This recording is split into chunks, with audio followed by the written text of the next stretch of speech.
We are live now.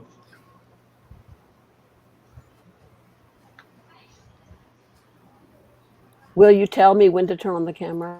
Sure. Yeah, I'll tell you.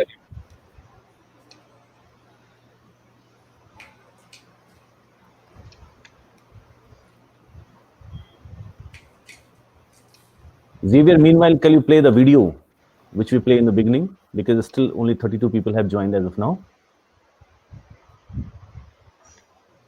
For this week, I haven't added it yet. We have got only 2 minutes, so no problem.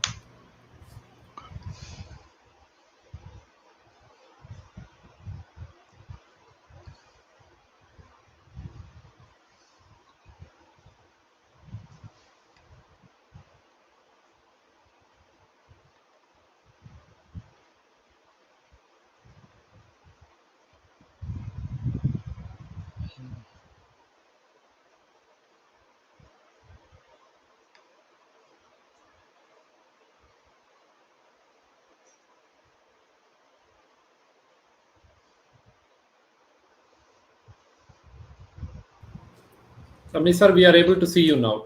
Okay, yeah. Hello, sir. Good afternoon. Do you also hear me? Good afternoon. How are you, Yes, Harleen? we hear you. I'm good, sir. How are you? Good to see you. Yeah. Sir, now we are live to the entire participants, sir. Okay.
So should we start?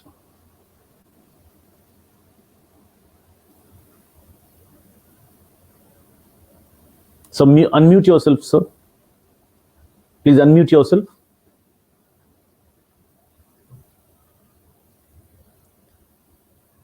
Should we start? We can start, Shravan. Okay, thank you. A very good afternoon, everyone. I, Shravan Kumar, welcome you all to this 18th session of ELTAI webinar. I heartily welcome Ms. Claire Siskin-Brady as a resource person and Dr. Kaur as a moderator of the session. I welcome Dr. Harleen Kaur as a moderator of the session, who is an assistant professor in Amity Institute of Corporate Communication, Amity University, Noida. He has an experience of more than 17 years. She is an editor, facilitator, and consultant for communication and ELT. She has authored many books and research papers. She's also carrying the responsibility of ELTAI NCR Greater Noida chapter as a chapter head. Dr. Kaur, over to you. Before this, I wish to play a video of our association for better understanding. So all of you are requested to watch the video.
Thank you everyone for watching the video. I request Dr. Kaur to take over the session. Dr. Kaur, over to you. Thank you, Dr. Kumar, for this introduction. Good afternoon, everyone.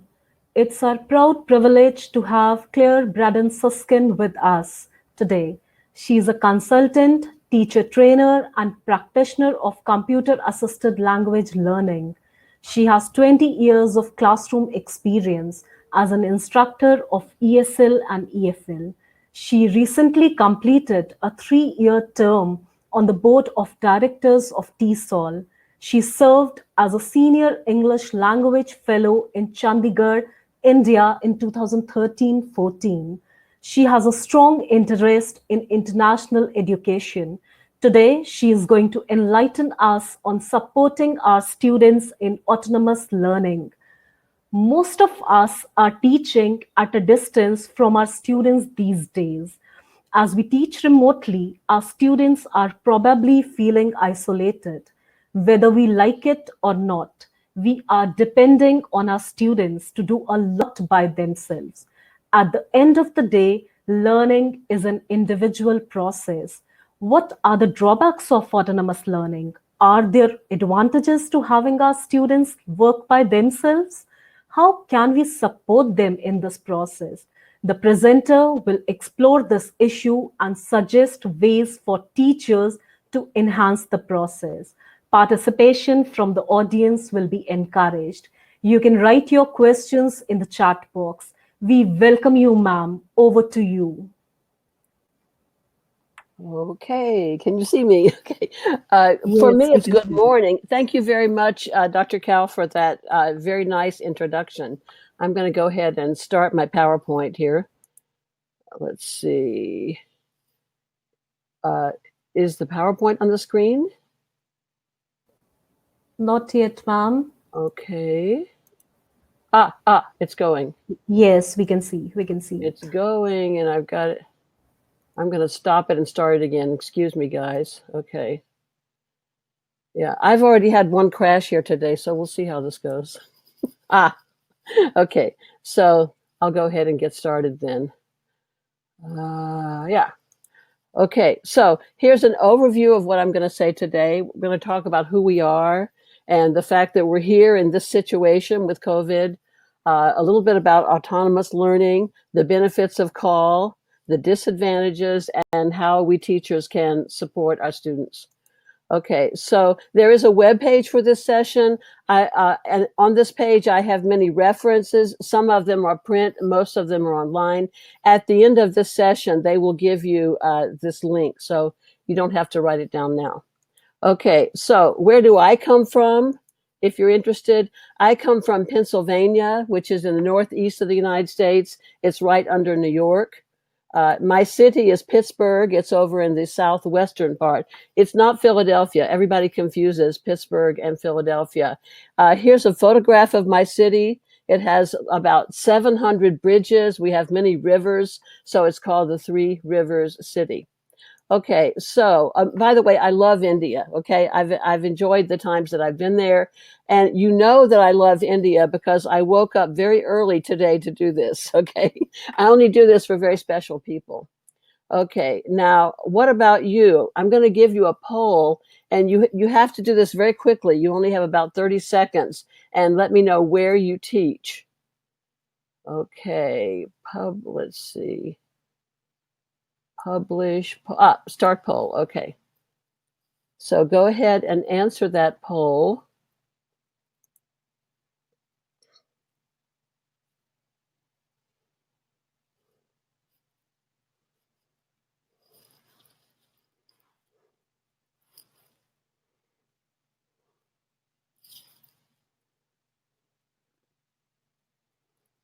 People are still answering it.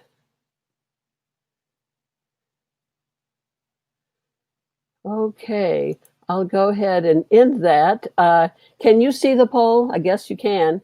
It seems that most of you, over half of you, are at University College, very few in elementary school, a few in secondary school. I guess everybody teaches. A few people don't teach, and then we have some students who are future teachers. Good. Okay, so I'm going to reset that and go back to the slides. Okay, so here we are. We're in this situation. We have the coronavirus. We're teaching at a distance. Most of us, I think, are not very happy about it, I would say. I feel isolated, I know. Our students feel isolated. They feel that they're completely alone. And so I want to ask you about this. And maybe you have not started teaching online yet, but you will soon. I want to ask you, is it easier to teach online or in a classroom? Just very quickly, go ahead and give me your opinion about this. Oops. I think you're looking at the wrong poll. Sorry, I apologize for that. Polls. Here we go. This poll.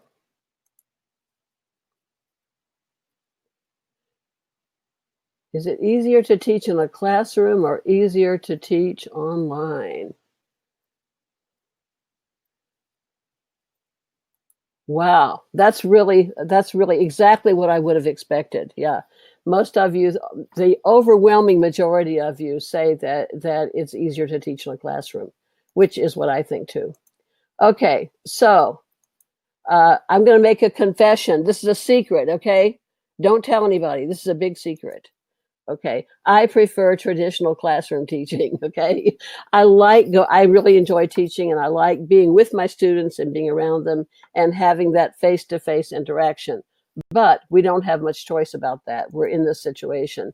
So whether we like it or not, our students have to do a lot by themselves. Learning is an individual process at the end of the day, and especially now they have to become autonomous learners. So maybe this could be an opportunity. Can this current situation represent an opportunity for us? That's what I would like to explore. So let's talk a little bit about autonomous learning.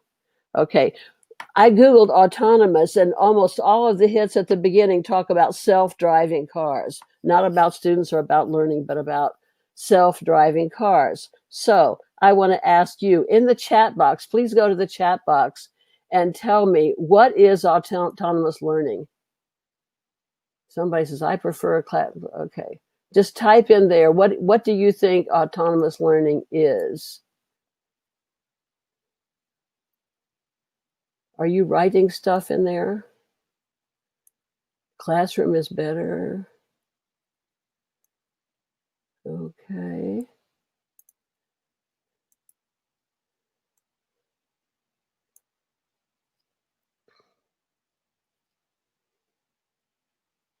What is autonomous learning?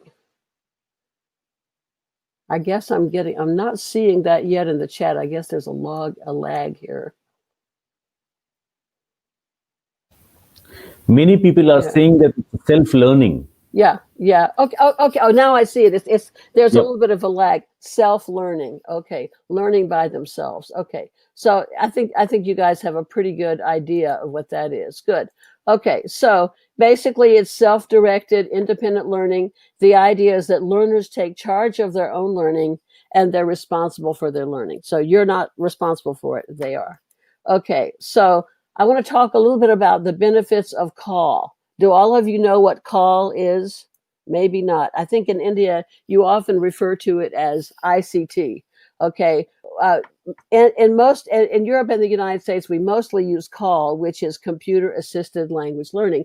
Now, when I say computer, a computer could be a smartphone or it could be a tablet. Those are really computers. It's all of these devices. Okay. So I'm going to talk about some of the advantages for autonomous learning. Okay. What CALL can bring to this. Okay.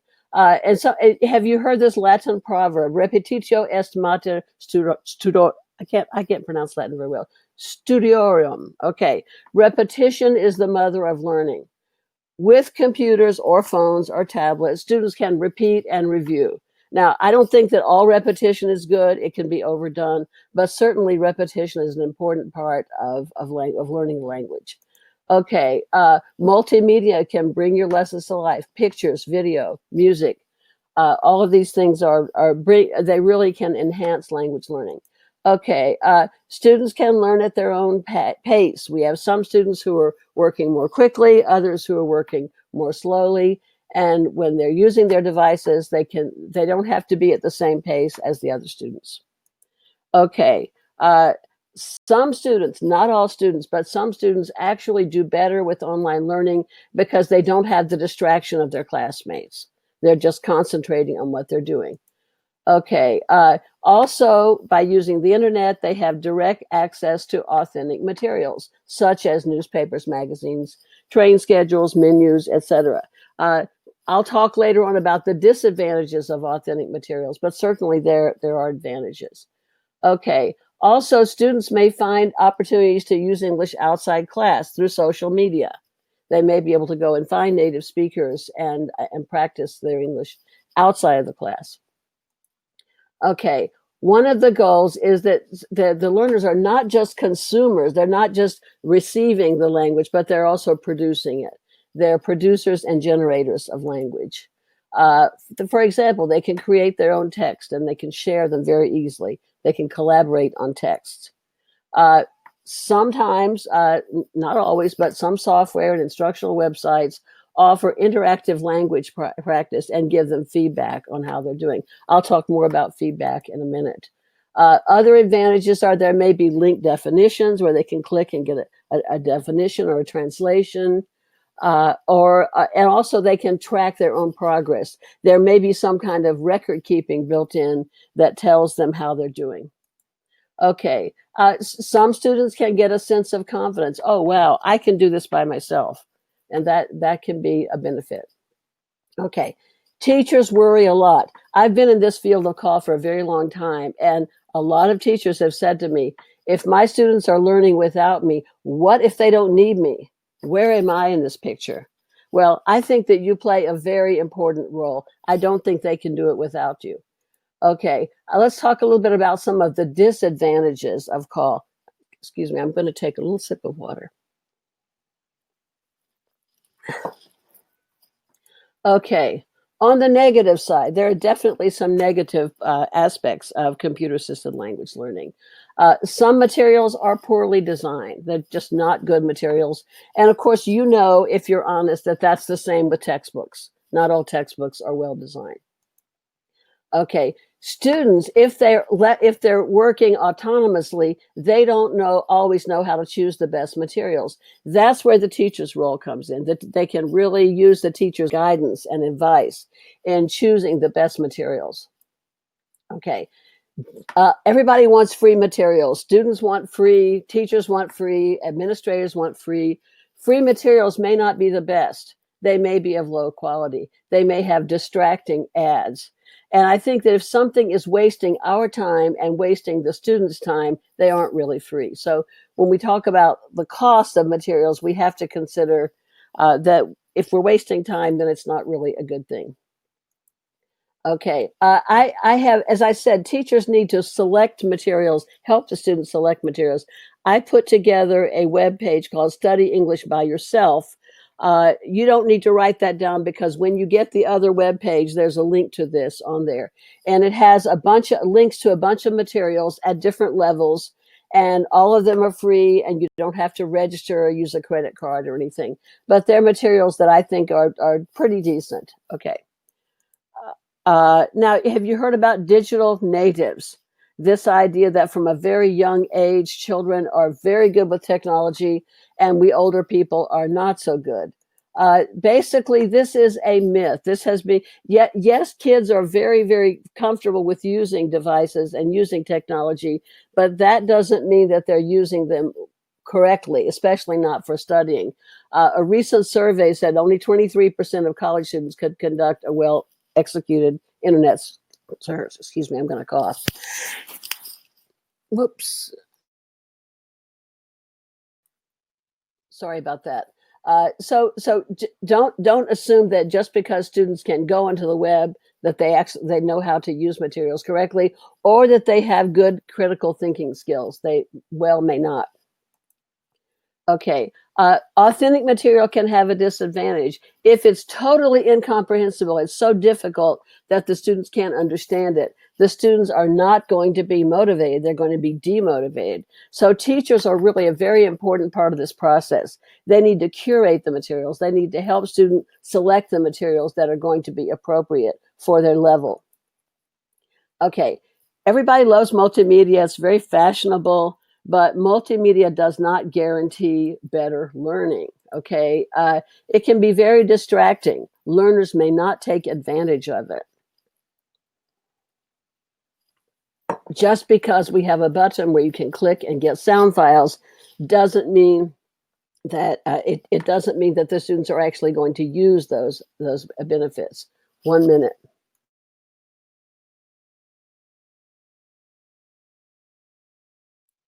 Sorry about that. I had to cough. Okay, so you may have video, you may have audio. That doesn't mean that the learners are going to use those. Okay, feedback. Not all feedback is helpful. If you have multiple choice and it says choose A, B, C, and the student clicks on C, and the computer says yes, correct. What if they're guessing? What if they're just lucky? You know, this is not necessarily helpful. So I really like the idea that computers give feedback, but it's not always helpful feedback. So this is something where the role of the teacher comes in. The feedback given by teachers is much better than feedback given by any machine. Okay, learner control is important. If learners are going to be autonomous, they need to be able to skip around and go to different places. If they always, are they going to get the correct answer if they don't know it, or are they just going to get try again, try again, try again? Do they have access to help features? All of these things these types of features are giving the learners more control over what they're doing. So this is the kind of thing that we need to look at when we look at materials. Okay, here's another poll. Do you think that CALL makes teachers' lives easier? Let's see what you think about this. Let me go down to this one. Okay. Does CALL make teachers' lives easier or more difficult? What is your opinion?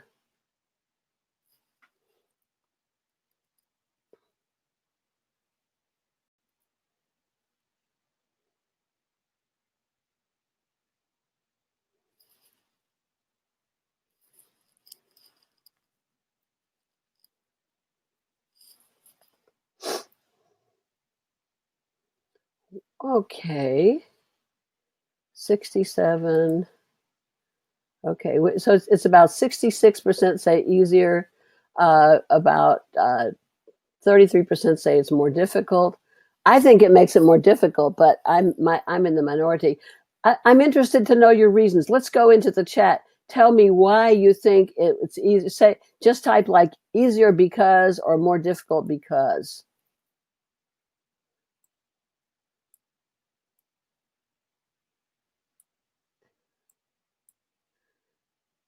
Shavron, be sure to give me a copy of this text of the chat. People are writing very interesting comments. Sure. Yeah, onus of learning is on the. When will the video start? I don't know. Oh dear. Enhance your self-confidence. Teachers can't be replaced. Absolutely. I totally believe that. Weak students are a disadvantage.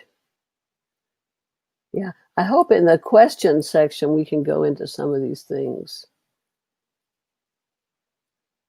Right now, I'm not seeing people answering the questions. Answering other questions. Good evening. Okay. Yeah, this is difficult when it's such a large group because the text goes so fast. Are you speed readers? I can't read it that fast, but anyway. Okay, well, I definitely plan to read your comments later because somebody said yes and no. Well, yeah, that's interesting. Okay, I'm going to go ahead and continue now. Let's see. Okay, so I want to talk about ways that we can support our students in this situation. What can we as teachers do? Okay, I think we have to help students take advantage of the benefits. That, yeah, there are some disadvantages. Absolutely. I really don't like, sometimes I attend presentations and people say, oh, technology is wonderful and everything is great, everything's perfect. I think we know that there are disadvantages, but there are benefits. So what can we do to help students take advantage of the benefits? Okay. How can we encourage learner autonomy? Okay. And, you know, this is going to be good for them, not only for learning English, but for their lives. It helps teach them to be more responsible adults or people. Okay. One thing we can do when we're presenting materials is we can give student choices. In other words, if things are very linear, do this, now do this, now do this, we're really not giving them choices. And that can be a problem. When people have choices, they get a sense of freedom. I'm taking an online course right now, and it's very well designed because it has about a list of about 8 different materials and gives the title and says, read 2 of these. So I don't have to read all of them. I can do them in any order, and I have some choice. I can decide what I want to do. And I like that. It makes me feel like I have a little bit more control. Okay, so another issue of control for you to consider, and this is something you can't really do much about, is that at lower levels of language, like when you're teaching beginning classes, we're really using the computer more as a teacher. We're having drills and exercises, and students don't have too much control. It's right or it's wrong, okay? At the higher levels of language, students are using the computer as a tool. They're word processing, they're using spreadsheets, they're using search engines. In that case, they can have a great deal, a much larger degree of control over what they're doing. Okay, you have to give students longer for tasks. It takes longer to do things online. So you might need to give students more time. I know this is a problem, but we need to consider that, that, you know, things do come up and we need to consider that. One thing that's happening in the United States is that we say, yes, put everything online, but then you go to the typical family, and if there are 3 children and 1 computer, how can all of them be working on different lessons? So there are many practical problems in teaching online. I was watching a program last night. It said there are 9 million students in the United States who don't have any internet, and they're trying very quickly to do something about that. But we have to realize that I think we have to be more flexible about deadlines than we are in a traditional classroom. Okay, do you know about dog fooding? This is an expression I learned recently. Dog fooding means eating your own dog food. Now, I don't mean you really are going to eat dog food. What this means is if you are going to give something to somebody, try it yourself first. You first have to try it. Sort of like taste your own cooking. So do the assignments and exercises yourself before you ask your students to do them. Okay, try them out to make sure that they don't have mistakes or bugs or whatever. And I think that will improve the quality of your materials. Okay. Communication, you should try to make it multimodal. In other words, give them different modes of communication. Give them written text, give them audio, give them pictures, give them video. Probably not all at the same time, but don't always use the same mode of communication. Okay, make sure that your instructions are clear and consistent and explicit. Because in the classroom, this to me is the big advantage of the classroom. You can walk around and you can see who understands and who doesn't understand. But if they're out there at their houses and you're teaching them online, you don't know if they understand the directions or not. This is why you have to use dog food, and you have to try things out and make sure that the instructions are very, very clear. Okay, give the students as much personal feedback as you can. The quality of teacher feedback is much, much better than the quality of machine feedback. Machine feedback is very often, yes, you're right, no, you're wrong. Whereas your feedback can be much more personal, and it can be much more targeted to exactly what types of errors students are making. And also you can encourage them more because you know your students. So give them as much. I know it's very time consuming, and that's a problem, but as much as possible, give students personal feedback. Excuse me, I'm going to cough again.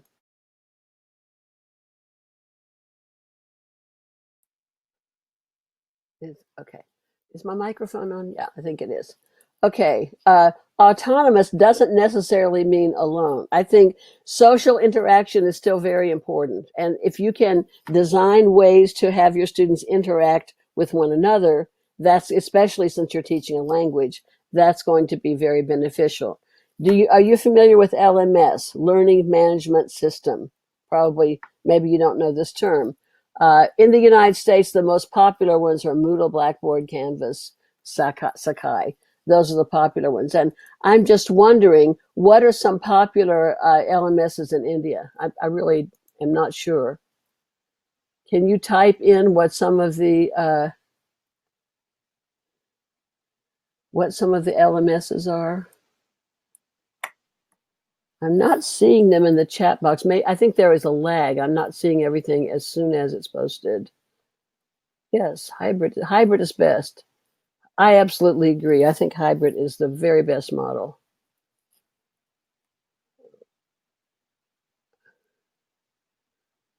Is anybody writing LMS? Coursera, okay. You like Coursera? I'm not seeing any others. Dog fooding. Is anybody typing LMSs? Yeah, they are typing. You need to scroll to the top of the chat box. Ah, you're teaching me so much. Udemy. Moodle. I love Moodle. Canvas. edX. Yeah, I think you guys could teach me a lot about Webinar Jam. Yeah, I knew that you had to scroll to the top, but I'd forgotten it. Kahoot. Well, Kahoot's not an LMS, but Kahoot is fun. Edmodo. Okay. Great. Google Classroom. Interesting. WebEx. Great. Okay. Zoom. Well, Zoom isn't really an LMS. Zoom is a video conferencing. Google Meet also is a video conferencing. Okay, I'm going to go ahead and go on. Okay, you have to use them effectively. LMSs are basically teacher-centered tools. There is a very high degree of teacher control. So you can, if you design it carefully, you can promote autonomous learning by giving learners choices and creating activities that promote social interaction. In other words, you might ask them to give them a picture, ask them to write a paragraph, but then require them to go and ask questions to one another or write comments or have them interact as much as possible. Because if you're just directing everything, then it's not going to be autonomous learning. Okay, where am I? Oh, yeah, okay.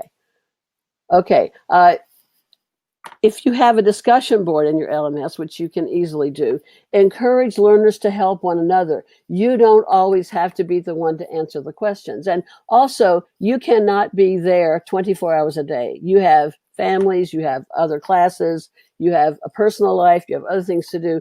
Set up a discussion board, and if a student has a question, they can post it there. And yes, maybe you can answer it, but give other students a chance to help one another. In other words, encourage peer interaction so the students can get that kind of interaction. And you're not always the one who's answering the questions, because they might be able to help each other do that. Okay. Online discussions, you can give students lots of options. Okay. For example, are you going to require discussions? How do you want them to reply? Can they reply with audio or video or whatever? If you give them, do you know what a discussion prompt is? That's where you say discuss A or B or C. Give them some choices. Don't always make them do one particular thing. You can ask them if they want to do synchronous or asynchronous discussions. In other words, is everybody going to be interacting at the same time, or are they going to be free to do it whenever they want to do it? And ask them what they prefer. One or the other may be practical or not, but give them some options. Let them feel that they have some ownership, that they're part of the process, and that you're not just dictating to them.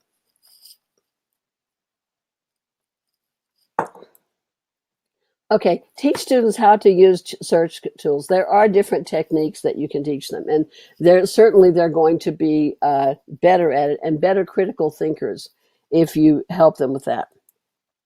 Okay, repetition isn't everything, but repetition is very important. Encourage them to repeat, encourage them to review things as much as possible. Okay. Have students reflect on their own learning. Have them write reports. Have them do learner diaries. Have them evaluate their progress. In other words, have them use some of those metacognitive skills to think about what they're doing and report that to themselves and report that back to you. Okay.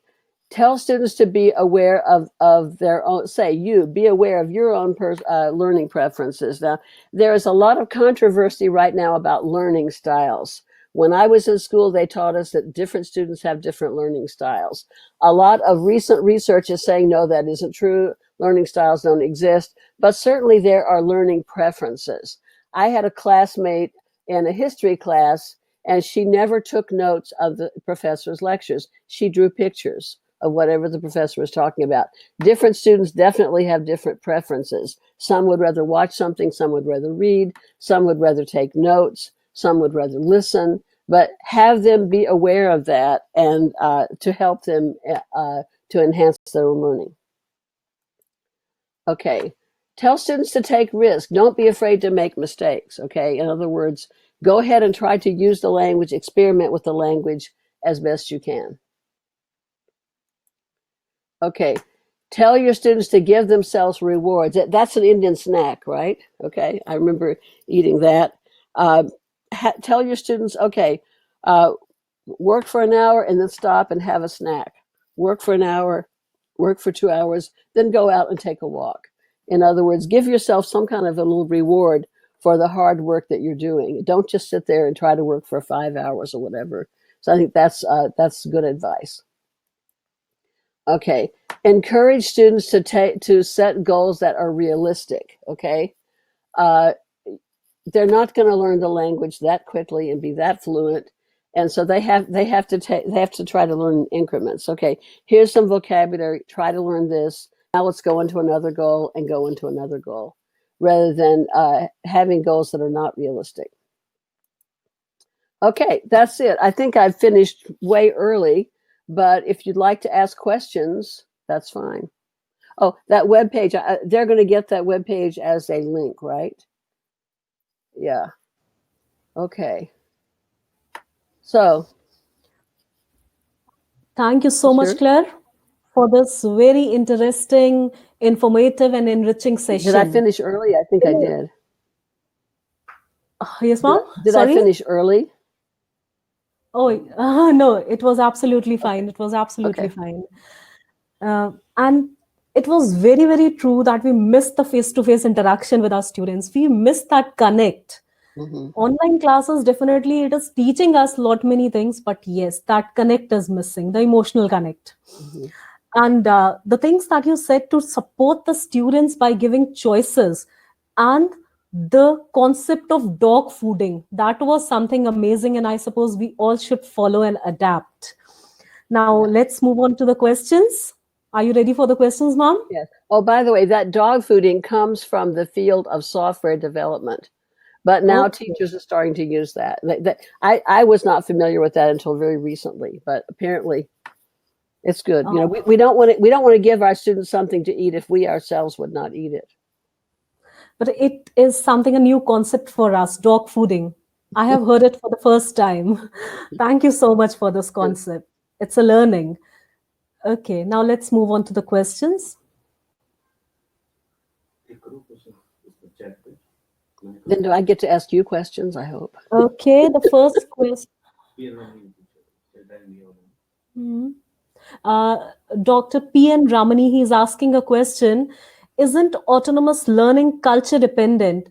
What kind of learner and teacher training would facilitate it in cultures which encourage and foster teaching or teacher-directed learning? This is the question from Dr. Ramani. The first part, yeah, that's a difficult. Ask me some easy questions. That's a difficult question.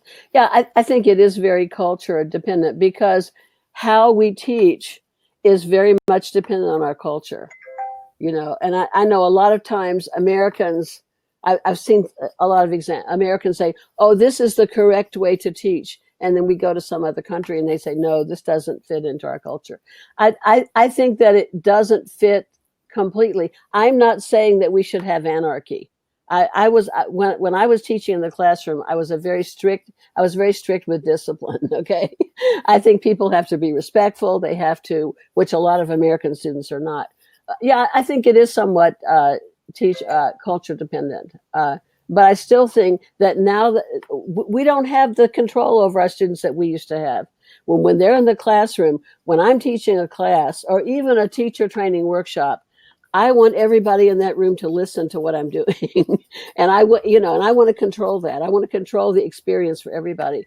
But if I'm teaching online, I can't do that.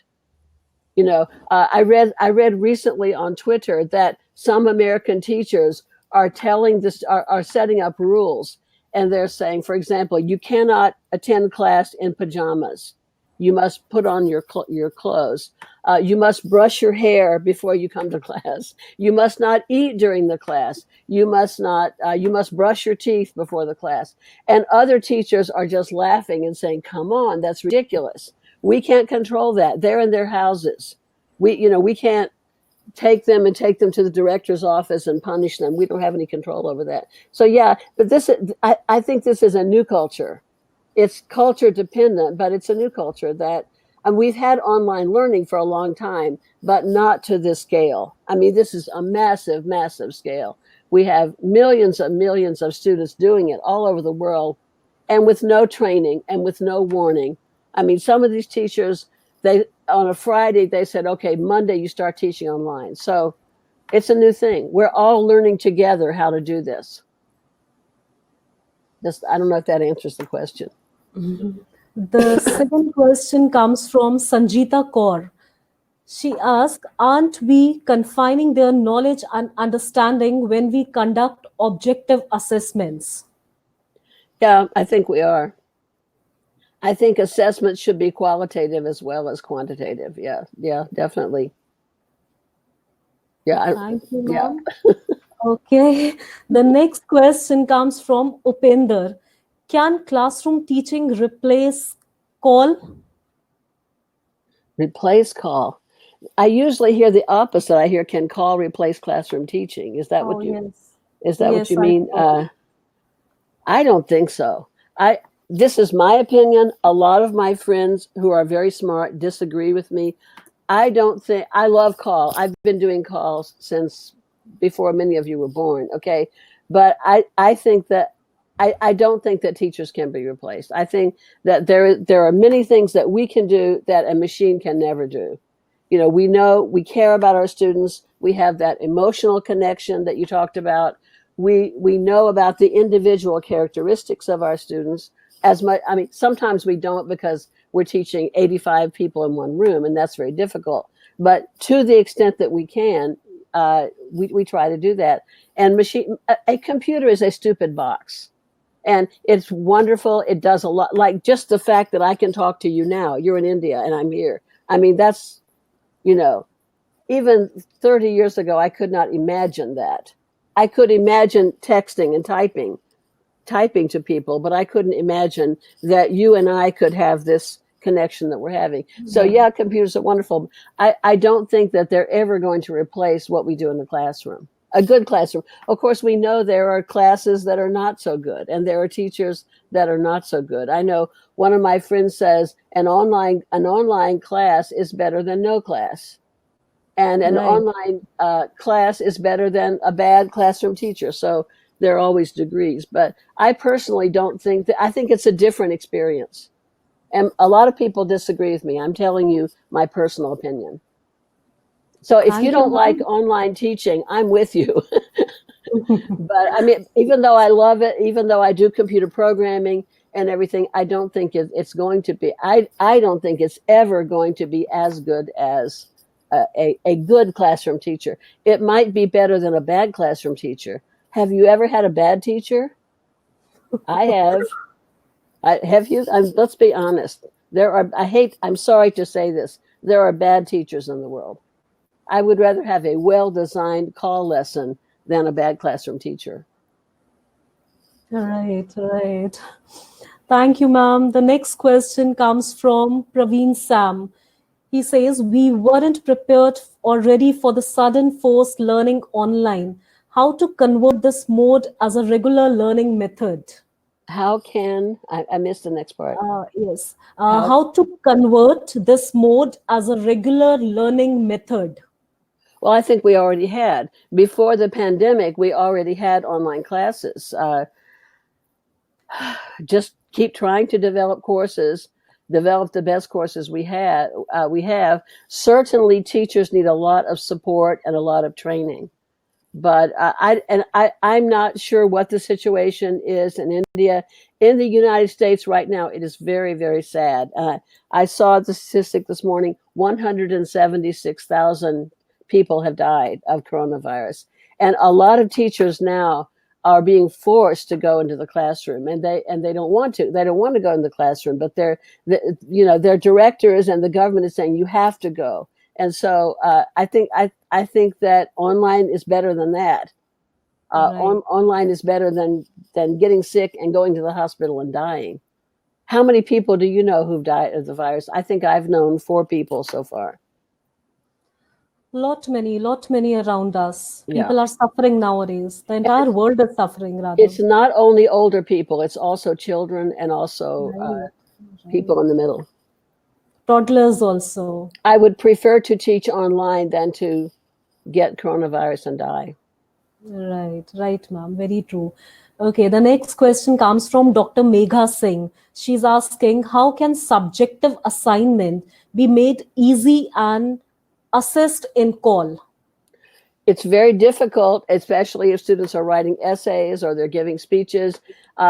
All I can say to do is to make a rubric, some kind of a rubric, and give the students the rubric in advance so they know exactly on what characteristics you're evaluating them. And I think that's better than just saying, oh, that speech was very good or that essay was very bad. But excuse me, I'm going to cough. It's okay, ma'am. Take your time. Okay, finish coughing. Okay, shall I move on to the next question? Yeah. Next question comes from Pushpa. She says, now that we are in a global community, how can we adapt ourselves to teach in foreign universities? Teach? I'm not sure what the question means. Teach in foreign universities? Like, yes. You mean Indian teachers are going to teach in foreign universities? Yes, I suppose she's asking this only. I'm not sure. Why would you go teach? Maybe an opportunity. I'm not sure I understand that. Okay. So if I'm an Indian teacher and I want to go teach in Paris or Tokyo, so what is the question? I suppose this was the question.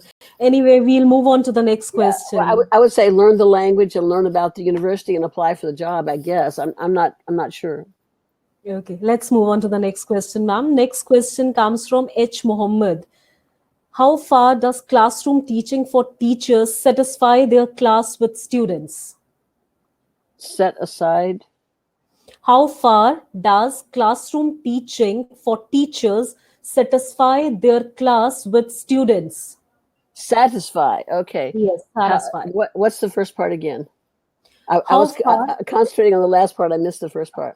I'll repeat, ma'am. How far does classroom teaching for teachers satisfy their class with students? How far does classroom teaching? How far does it satisfy? Do you mean to what degree? To what extent? I'm a bad listener. I'm sorry. I'll repeat again for you. How far does classroom teaching for teachers satisfy their class with students? I really don't understand the question. I'm not very intelligent, you understand. The satisfaction that I as a classroom teacher get Yes, I suppose that was the question. How far? How fast?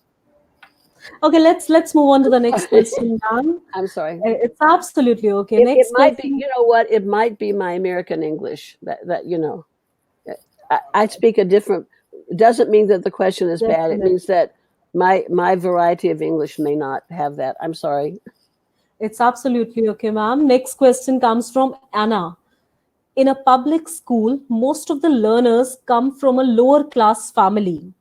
The first time that the public school in elementary to grade 12 school will be having an online modality of learning. What percentage of positive results is the online teaching? Oh, you mean if these public school kids are going to teach online, what percentage of the students will What learn? results, I suppose, positive results we are going to get through online teaching? I'm sure that the American government doesn't want to hear this, and the Indian government doesn't want to hear this, but I think the results are not going to be very good. Because it's a new thing. I cannot speak for India, but in the United States, a lot of families don't have internet, or they have very slow internet. They might have internet for email, but it's not fast, and they can't do videos, and they can't do things like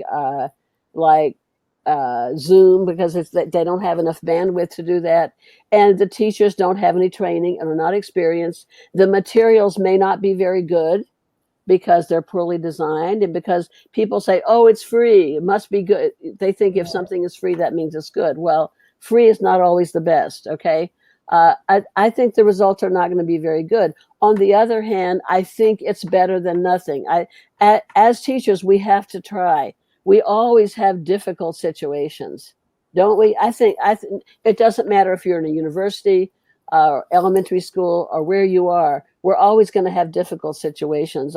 I taught in a school in Florida. Florida has a lot of hurricanes. The electricity was always going out, and so you always have difficult situations, but we have to try because we're teachers. And by the way, I think teachers are the most important people in the world, because if you have no teachers, you have no doctors, you have no lawyers, you have no judges, you have no poets, maybe you have poets, I don't know, but so many other professions that you don't have to create a civilized society. And it's not an easy profession, and we don't do it for the money. We are not well paid.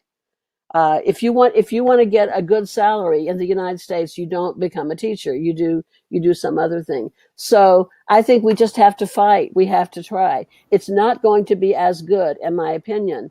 But what are we going to do? Are we going to give up and say, oh, well, we're not going to do anything? No, we have to do the best that we can, because we care about our students. We care about our society. And that's it. What alternative do we have? We have no other choice. My opinion. Very true, ma'am. Now we have the next question from Professor Mohan Raj. Self-learning happens whether we wish it or not. If this is the case, should we formalize it? Why not? Yeah. And I used to say in one job, I used to say the students learn in spite of the teachers. If students want to learn, you have students who will learn, whether they have money or whether they have textbooks or whether they have a good teacher or a bad teacher. Some students will always learn, no matter what the teacher does. Whether in public school or private school, you have other students who will never learn. They can have the best private school, the best materials, the fastest internet, the most wonderful teacher, and they're not going to learn. We have a proverb in English: you can lead a horse to water, you cannot make him drink. Okay, so you have these two extremes, and some students are always going to learn whether they have good conditions or not. Other students are never going to learn. We really can't do anything about these two extremes. We have to work on the middle.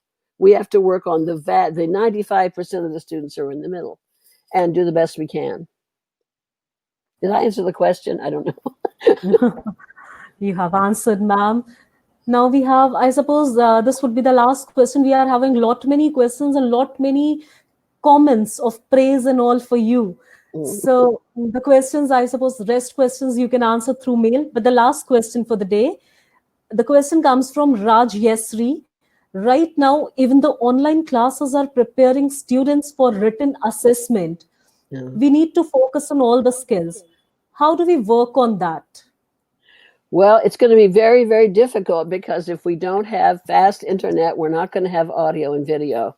Okay. And if we don't have enough bandwidth. But yeah, there are people in the United States who teach online courses in public speaking, and they manage to do it. And I don't think that the assessment should be all written. I think they should include speaking skills. But you know, I don't control that. I don't, but yeah, I mean, that's really a matter of government policy, isn't it? But I think it's possible. It's possible to have assessments of oral skills, but you're going to have the infrastructure to support that. You're going to have, you know, people are going to have microphones like I've got here. People are going to have some way to listen. They're going to have sound cards for their computers. They're going to have fast internet. They're going to have, you know, good speed, all of this stuff, good bandwidth. You're not going to be able to do that online if you just have a very slow connection and a very old computer. But yeah, I think we should. But that's the ideal. You know, we have the ideal of what we would like to do, but then we have the reality. The reality is somewhere down. You can't see my hands. This is the ideal. This is the reality. Right, very true, ma'am. Ma'am, we are having lot many questions and seriously lot many comments and compliments for you. Oh, People are thanks. saying it was excellent and wonderful, very informative. Thank you so much for your clarity. Lot many compliments are there for you. Thank you. Definitely we will send those questions to you through mail and you can answer because we are having lot many questions. Is there time for me to make a comment? And that is, I have enjoyed doing this, but I feel very frustrated because I cannot see all of the participants. I think right now we have 500. So this is similar to a classroom teacher who's sitting at home teaching online and misses the students. And we started with that. That's the way I feel. Where are these people? They see me. I don't see them. I see you, but I don't see most of them. So. Oh, yes, ma'am. We always miss that. There are definitely disadvantages to having a webinar. I agree. So we don't get the non-verbal feedback when we don't see the audience. Right. So that is the drawback. By the way, we can't do namaste like that to all the people. Oh. Namaste from all the participants and attendees. Thank you. Ma'am, thank you so much. Now I'll give this over to our torchbearer, Ramani sir, to propose vote of thanks and make some important announcements. Over to you, Ramani sir. Thanks, Harleen. Do you hear me? Yes, sir. Yes, sir, we can hear you. Okay. I'm now appearing before you in the role of a representative of ELTAI to propose a vote of thanks, a formal vote of thanks. Let me first thank the speaker, the key speaker, Claire Braden-Siskin, for her willingness and acceptance of her invite to make a presentation. And in the process, she made it very interactive. She conducted a poll now and then. She felt the pulse of the audience, the attendees, and she responded to the questions very effectively, I should say so. Thank you, Siskin, for being with us today. And I'm sure that you will be sent all the comments in the chat box sometime soon by Shravan, and you may choose to respond to them the way you like. Thanks once again on behalf of ELTAI for your excellent presentation. I would also like to thank the NCR Greater Noida chapter for organizing this event, getting the speaker, especially Harleen and her team. Thank you so much, sir. for making it a very successful webinar. So it was a pleasure. Although the number of attendees is far short of expectations, I should say fit audience, though few. Maybe the others might have other commitments, they were not able to make it. We extend our sincere gratitude to all the attendees who took part in this, who actively participated in the discussions by posting comments and raising questions to be responded to by the speaker. And that's the spirit of participation in any webinar. And this will prove that webinars can be as effective as online classes. I mean, face-to-face classes. In face-to-face classes, sometimes, especially at the school level, you get choral responses. Everybody starts shouting together. The teacher is very happy that they have learned it, which is not an indication of whether all the students have learned what the teacher has told them. A request to the attendees. The feedback form will be sent by email to all those who have attended the session. Please make sure that you fill in the feedback form so that you are eligible to get the e-certificate. The e-certificates will be dispatched in batches. So all of you who participated in this event will get their e-certificates within 3 days from today. I have a couple of announcements to make.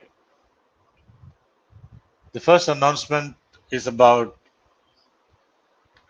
the first in the series of student webinars, which are going to start from next Sunday, the 30th of August. Is going to be a parallel webinar series of ELTAI, mainly targeting students' acquisition of life skills. So the first program is on the 30th of August, as I mentioned, and it will have two speakers, one senior faculty, Dr. Lal from the University of Kerala from Thiruvananthapuram, will give his ideas on how to be fluent in English. That's the theme of next week's webinar for students. And we'll also have a student speaker, Guru Narma from St. Xavier's College, Thiruvananthapuram. So please spread the word around and make as many students as possible attend these programs so they can be participants and speakers in future student webinars that are going to follow once a month. Yes. The second major announcement is about the Teachers' Day celebration organized by ELTAI. It's a 3-day online event. Most of you know that the Teachers' Day in India is celebrated on the 5th of September, the birthday of former President Dr. Radhakrishnan. But we have 10 different competitions organized into 3 groups. And third evening, we'll start third afternoon, fourth morning, fourth afternoon, and fifth evening. The 10 events will be distributed among these 4 sessions. We have 3 events for school students, one on memes, one on doodles and mini sagas, the third one, reflections on a book that they have read. 4 events for college students, Twitterature, e-posters, online quiz, and slam poetry or poetry slam, as you would like to call it. We have another set of 3 events for teachers, one on blogging. We encourage teachers to make blog posts, PowerPoint presentation, and the third one is to create a podcast event for teachers. In each of these sessions, we'll have a motivational speaker. We'll speak for 15 to 20 minutes. We will also take questions from the attendees, the participants. For details, you may log on to the special website that we have created for this purpose, ELTAI Teachers Day 2020. without any space or lowercase, ELTAI, ELTAI, Teachers Day 2020.in. Please log on to this for more details. You will get to access the posters for each of these events and the ground rules, participation rules, how to register and all that. The deadline for submission of entries to all these events will be 11 a.m. 28th August. So hurry up. You only have a few days left, less than a week. Access the website for the contest, Teachers Day celebration, and participate in this in good numbers. So finally, I thank every one of you who attended today's event and wish to see you again next week, August the 30th, in the student-led webinar, followed by Teachers Day celebration 3rd to 5th September. And then we'll announce the next webinar of this series, webinar number 19, to be held in September later. We don't want to confuse you with too many details at this stage. Thank you very much.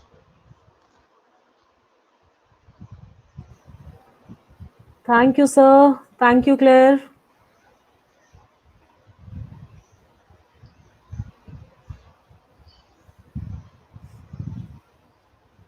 Thank you, all the participants.